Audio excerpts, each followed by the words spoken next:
পর্ষদ একটা নোটিফিকেশন দিল, বললো আমরা ওএমআর ডিস্ট্রয় করে দেবো, তোমরা যারা যারা নিতে চাও তারা অ্যাপ্লাই করো, তোমরা সাপ্লাই করে দেবো। অনেকে কিন্তু অ্যাপ্লাই করলো, সাপ্লাই করা হয়েছে, তারপর ডিস্ট্রয় করা হয়েছে আফটার নোটিফিকেশন। First part.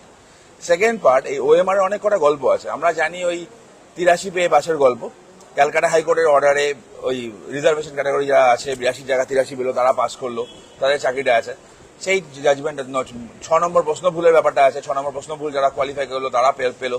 এই ম্যাটারটা সুপ্রিম কোর্ট পর্যন্ত কিন্তু টেস্টেড। সুতরাং এখানকার ওএমআর আর এসএসসির ওএমআর দুটো কনসেপ্টকে গুলিয়ে দেওয়াটা কিন্তু ভুল হবে। আমি আবার বলছি, দুটো কনসেপ্ট কিন্তু সেম না। টেটের ওএমআর যদি বলি, টেটের ওএমআর টেটের নাম্বারটা 5 নম্বর ওয়েটেজে হিসাব হয়, সেটা পরীক্ষার পার্ট নয়। কিন্তু এসএসসির ক্ষেত্রে ওটা ওই রিক্রুটমেন্ট প্রসেসের পার্ট। এবং এই ক্ষেত্রে এসএসসি যেমন চুপচাপ রিক্রুটমেন্ট যখন চলছিল চলাকালীন ডিসমাস সেকেন্ড ফেজ আর থার্ড ফেজের সময় পুরো ডিস্ট্রয় করে দেওয়া হয়, এই ক্ষেত্রে কিন্তু তা নয়। এক্ষেত্রে টাইম দেওয়া হয়েছিল, নোটিফিকেশন ছিল, নোটিফিকেশন দিয়ে বলেছিল এতদিন রাখা হবে, যার যার লাগবে তারা অ্যাপ্লাই করো। সেই নোটিফিকেশন থেকে যারা অ্যাপ্লাই করো তারা পেয়েছে, তারপর কিন্তু ডিসমিস হয়। সুতরাং ওই 63,000 চাকরি চলে যাবে বা সব কটা ওএমআর বাতিল হয়ে যাবে, এটা একটা ফিয়ার সাইকোসিস সৃষ্টি করা হচ্ছে।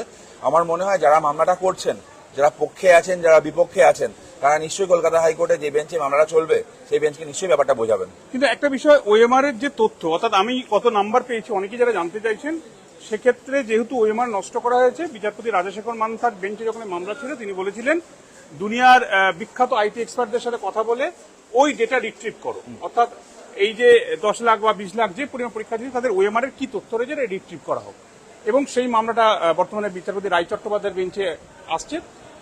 এটা আদালতকে বলতে হলো কেন? না, এটা কনফিউশন হলো, আমি জানি না। আমি বললাম তো, যারা মামলাটা করছিলেন, দেখুন পক্ষে বিপক্ষে অনেকে থাকেন, তো বোর্ডের আইনজীবীরা বরাবর চুপ থেকে কেন কাদের সুবিধা করে দেয় আমি জানি না, বা চুপ থাকে বা বলতে পারে না, বা মুখে কোনো প্রবলেম আছে কিনা আমি তাও জানি না।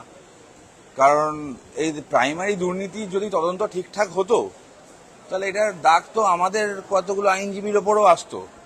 আমি আমাদের আইনজীবী